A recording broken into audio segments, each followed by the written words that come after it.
Welcome to The Advocate, a program that thrashes out all the topical issues of the day. When you are in government, you don't see nothing wrong with whatever is happening. The moment you are out there, everything is wrong. You can't even see many women now, and when they're there, they're not even really making a mark, and then they have an NYSC problem and this and that. One of the reasons why we don't have more women in politics in Nigeria is for as long as political meetings continue to take place in the middle of the night. Exactly. No, really. Disastrous for a president To even say be he's unaware of the chief It's justice. a ploy. It could be a strategy. That strategy was very terrible strategy. Because the buck stops at your table. Whether it's that we don't look after our cities, and quite frankly, Nigeria is becoming a very ugly place. When you are the only one feeding the people with this news, and there is nobody countering them, it becomes, the news.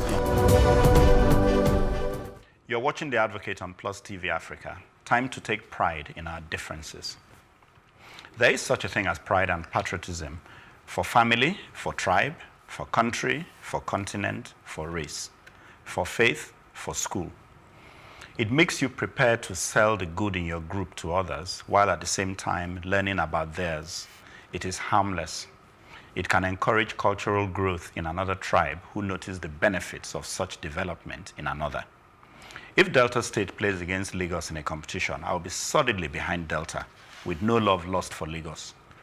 When Nigeria plays against Germany in football, I shall be behind Nigeria. This does not diminish my love for all people. It strengthens my respect for all, as I see them trying to get to the top, losing gallantly whenever. We need to learn this in Nigeria, that Kano can have its strengths and weaknesses, same for Jos or Calabar. But we are united in one nation, Nigeria. We can share knowledge, build each other up. It makes for healthy competition. If it goes wrong and leads to fractious relationships, it is not because it is inherently divisive, but because it has been hijacked by evil people. Yeah, it just reminds me of money is the root of all evil, and then people say, no, actually, money isn't the root of all evil. It's people. It's the people. Yeah, it's the love of it. Yes. I don't know whether I totally understand. I thought I did, because I like the football analogy, being a football supporter. Okay, the football, okay. But I want to truly understand what you're saying. So what you're saying is, no, actually you say, I'm asking you a question, so I shouldn't answer it for you. No, what I'm saying basically is that it's not bad for you to be... To side your own. To side your own does not mean that you don't like the other. You don't care about me. Or you don't care about the other. It also, for instance, if it's like saying that an Igbo man is in a competition against a Yoruba man, although that won't work for me because I'm the wrong person. Because I'll just end up supporting the Yoruba man when I know him, and then all over the place, and then whatever, But it's something. It's not okay. Let's not use it in the tribe form. That's why I said Delta State. So if, for instance, my local government is playing a game against Etiosa, I will support my local government before Etiosa. Yes. And I don't think it is bad. No, that's in loyalty. Itself. It's loyalty, it's patriotism. I'm patriotic to my whatever. Is then when does that get hijacked and become tribalism? Because yes, because you said that, and I've been thinking about it. Saying, okay, you're right in a way, because I was watching tennis and Osaka, she black, I can't really. Then I saw some Japanese people with their flags. I'm like, these Japanese people feel they have a stake. They have man a that looks so black. Gorgeous girl, But I said, it's funny how people just gravitate towards what they can identify with. Yes, but then it's their at what own. point, because you said it's evil people, but is it really evil if something when it that becomes, is prone to abuse? When you start that tribalism usually arises, because if I keep taking, there's one thing for me to take sides with.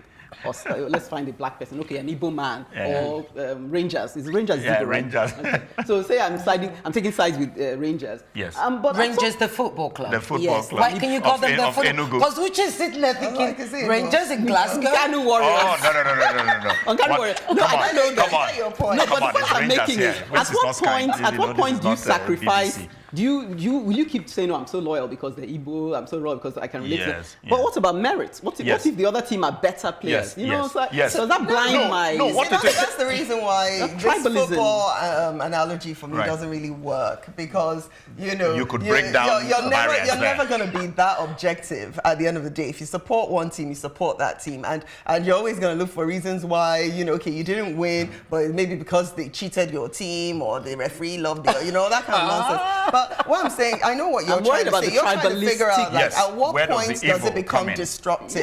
When you stop looking at the merits of the we have to look at everything. Everything, as far as I'm concerned, it's like it's on a spectrum. So you've got like people who are just proud, which I relate to this pride you're talking about, because I brought it up, about 2 weeks ago, that Nigerians need to be proud of Nigeria. It's not enough to be saying I'm proud to be a Nigerian, but be proud of your country so that you can instigate development. You can, you can want to make positive changes, not just, you go out there and start spouting you're proud, but meanwhile there's nothing to show that, show where this pride is, Right. But I think with everything is on a spectrum. So you're going to get the extreme end of pride, so the people you're talking about, these tribalists, which, oh my goodness, I can't even relate to, because an irrational loyalty. I don't get them. Here's what I think. I think they're extreme. It's but about, I think hate comes in there actually. We may not have thought about, and this may not have occurred to you when you were writing this, but I think it's an excellent topic. Okay. It's why representation is so incredibly important. Where, like you rightly said, immediately I see a black person, I gravitate towards that black person. And then you start to take it into its micro places. So, are they black? Yes. Are they Nigerian? Yes. Are they Yoruba? Yes. Are they returnee? It even gets like that from you. Yes. Are they, do they eat amala? And I like amala. Yes. Are they into jazz? No, because they live in Lagos. Do they live in Lagos? So, that's how life is. And that's what I mean about loyalty. That's why I say representation. Because it's about identification. I can identify with you because there are certain things that we share and a commonality between us. And to answer your question, I think where it becomes evil. Is when it is hijacked, when it's twisted. Right. So you supporting Enugu Rangers against Ikorodu United, because there is an Ikorodu United. I love you. Thank you very much. I know it's a small one. I don't know where we're going on the league. It's a small one. We are there. We must to be recognized. You are supporting them, right? Of course. What do you mean, Uncle Joe? Oh my goodness. Don't let me. And I'm still with Benden Insurance. So my point is, let's say Ikorodu is playing against Enugu Rangers, even though they're higher on the league than us. Exactly. There's nothing wrong with you supporting Enugu Rangers. There's nothing wrong with me supporting Ikorodu United. And we still meet on that and be like, Papa Chuki, Black Ireti, and we still go off and have a laugh. And we still argue about that game till forever and a day. And like Coach said, I will still say your person cheated. Yes. But it's out of love. Yeah. But, sorry, it's Chuka, those who turn it into, and it's sinister, that's the word I've been looking for. Those who turn it into a sinister is that those who really do want to break us up. Yes, there's a political angle to it. You're I still want to sound a warning in case we think it's them and not us, because I find that there's a fine line between this pride and patriotism and the us against them psychology. Because a lot of times, I'm not sure what I should refer to this, but I was listening to a radio program, and the lady there was talking about her love for Lagos, and my show. You can mention my show. But I thought the extent to which she was touching specifics about where she grew up, the kind of food that she lost me. At some point, it almost had like she was distant. She was going further and further because I couldn't relate to those things. Yet I was from it. And so to that extent, there was a kind of, you could see that among certain people, like the way people feel a bit. I don't know how to react to this, but you're in a certain space and people start speaking their native language. Right. And you're maybe in a work environment, everybody starts blowing. And I'm not sure how to take it, because are you trying to tell me that it is very wrong. Do you move with non-English-speaking people? When I say non-English, do you move with foreigners in Lagos? Yeah. Right, who?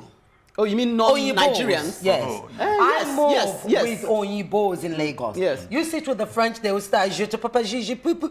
And I'm like, yes, you, pou, pa. That's all I know. Don't you find it rude? No, I don't. And they don't have a problem if I turn around to Uche and I start speaking Pidgin or whatever. And I appreciate that, because I think if you're comfortable around me and I'm comfortable around you. But say what environment? How do I learn your language? Because if I'm curious, I can say, say it in English. I want to know why you all laughing. I can say, what does that word mean? You understand? And so. But what if it's done to create a kind of clique-like? But it's about if you don't exactly. That's what it is the motivation behind it. That's why I said there's a fine line. That's really fine line. Yeah, exactly. And that's why I agree with Reti that it is political. Because the truth is, if our leaders wanted to bring us together, they could, you know, but it's the way they treat certain groups. If you treat groups differently to each other, like if you treat Hausa, you know, in the Muslim, Yoruba, then you pit them against each other. It's like the parents having a favorite. But if you act as if, like for instance, I'll tell you one thing. When Yar'Adua's birthday came up recently, do you know how many people still remember this guy? Do you know how many people still write eulogies about him? And I can tell you that most Igbo people never ever felt that he was not for them. And I don't think any Yoruba person felt that he was not for them. So he was a unifying for everybody figure. He was figure for everybody. And so for you could be, where Buhari is polarizing. Yar'Adua was very much so you could be a Yar'Adua, and you know, and people wouldn't sit there and think, oh yeah, you don't like our side. You don't. And that will then make for a more united identity. Absolutely. So that's why once Reti, you know, came in with it, it's political. They bring it in because sometimes when the country is not working well, they're not doing what they're supposed to do. Then they think, oh, let's distract them. Might I suggest? I know you want to come in, CHUKA. Just this last thing. Might I suggest then, because I'm into microcosms, that in an environment where people have like control, say you were running a place like this and you're the MD, and you didn't give up the vibes that you had, you know, favorites, and everybody knew it was merit-based, because that's the thing that's lacking in a lot of our institutions. If they understood that no matter where you're from, if you are the better person you'll get, suddenly, whether you speak Yoruba till tomorrow or you speak Igbo, everybody will be relaxed, because they don't feel that your language is threatening to them or sending out signals that somehow you people are going to gang up against us. I have a solution.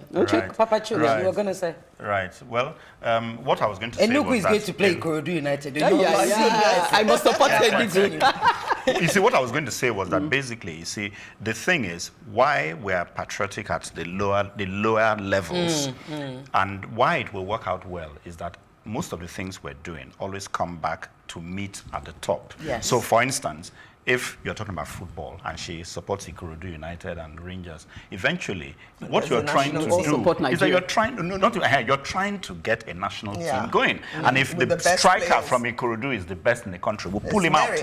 And we got him because his people were behind him, and when they were hailing him on the football pitch, he played so well, we pulled him out. Then we take 2 from Enugu Rangers and only 1 from Ikorodu United. Nobody's going to start shouting because, look, Rangers have produced 2 excellent players. So it's a meritocracy. And then when we all get to the top, guess what? She's screaming no longer for the striker from Ikorodu United. It's Nigeria. Because when we looked at the Nigerian national team, and I saw that there were so many names from the East. It's always at that point, Nigerians forgot about Igbo, Yoruba, whatever. They don't. I mean, how many Northerners do Northern individuals play in the team? None, I don't think. In the end, they say things like, Igbo people can play football self, you know, that kind of thing, where that's when you've broken down the barrier, because you are now saying those people seem to have football in their blood. The way the Igbos say that we blacks have that running in our blood. So they need us for the athletics and all that. Sprinting. To come back, to come back to what you said, you'd be surprised. I've said about how even I call them Lagos Easterners now. We need to, I think we knew there's time to say that. You can't just say Igbos that live in Lagos. No. Yeah, because people don't, and it's something I coined up, because people don't realize actually that Igbos have been here since I think the 1800s, and they actually came here, when I say here, to Lagos, with the rails. They were building the rails and stuff, whereas, you know, and stuff, and Hausas came here to trade, etc., etc. So, but when you look at that, the whole Lagos thing, and I think Lagos is the microcosm of Nigeria. And Lagos is a very good example of how we're such a melting pot and we represent everything. Absolutely. And so it's a case of who are you, you know, 1 minute you're on this side, because even if your neighbor is your best friend, you don't care whether they're Igbo, Hausa, or Yoruba. However, here's a solution for you. So in the days when I still used to go to church, long time ago, in those days, I remember my pastor then, who actually a very good-looking man. In fact, that's why I started going to church. But anyway, sorry. You know, so Libera's not here, so I can have fun as much as I want. We can have fun. You watch this and come back next week. So I remember he said that his dad, and I'll never forget, he said when they were younger, that his dad, there were 4 of them, and every time you went to your dad would say, "Don't tell your sister, but you're my favorite." And he said that to every single one of them. And each one of them grew up thinking they were their father's favorite. I think that's awesome, actually. I think that is so smart. Because everybody feels like special. When you have that conversation, do you not so even if he's telling you off, you just think, oh, he has to do it, I'm still his favorite. Yeah, that's interesting. Yeah, and I thought, so smart. I think that's lovely. And I think maybe that's where we need to be in Nigeria. Chuka and I have so many things in common, but we come together when it comes to Liverpool. Yeah. We come together when it comes to music. And music. Against Uche. Against Uche. Imagine. Against what can ever divide when it comes to music, when it comes to Lagos, when it comes to architecture. I guess it takes a second. But Uche and I come together when it comes to female and motherhood, and we got friends in common. So it's that thing. There will always be a touching. Yes, exactly. So I think it's the people who hijack this thing. There's nothing wrong with patriotism, pride, and loyalty. I guess the reason I'm trying to highlight it is that sometimes people think, oh, it's not them, and yet, beware. Because you could easily find yourself when you're getting to that place where... if you're not educated, if that can also cause a problem with this whole patriotism thing. Even educated people. Yeah, no, because you know how people are, don't marry from here, don't marry this person. Even educated people, though. Yeah, no, I know, even them, but it's my grandmother used to say, if you go to Igbo land, you're on your own, it's too far to go. It's too far for, exactly. They would say things like it's too far, but it was loaded. It was loaded. It wasn't the distance. Yes. And the Igbos that came to Ikorodu, you know what used to happen? But do you think we'll ever get there? Let me not start to riot. We'll talk about that. I said it was utopian. Are we ever going to be at that place where we'll have? There's no such thing. No, there's no utopia. It's the leader that will turn it around. If I was the president, honestly, we'd get to that place because the truth of the matter is, I'm not. You know when you were saying how you see somebody who they're black, then you got that. I don't actually seem to have that. No, what I'm saying is, I don't even trust those. I don't even. You don't need to break it down like that, but you don't realize subconsciously, and that's why you move towards Naomi Osaka immediately. Yeah, no, it's underdog syndrome. I tend to go with the underdog. Subconsciously, we can't help. We have something in our lives called the corporeal memory, and what the corporeal memory is, it's a memory of what we've grown up with and we've become familiar with, and it shapes us. It's familiarity. Yeah, it's not just familiarity, it shapes history. I go with Nadal because underdog. It's underdog for me with Osaka, I have to admit. Well, from the sublime to the explosive. Up next, Ireti's topic certainly qualifies as no holds barred.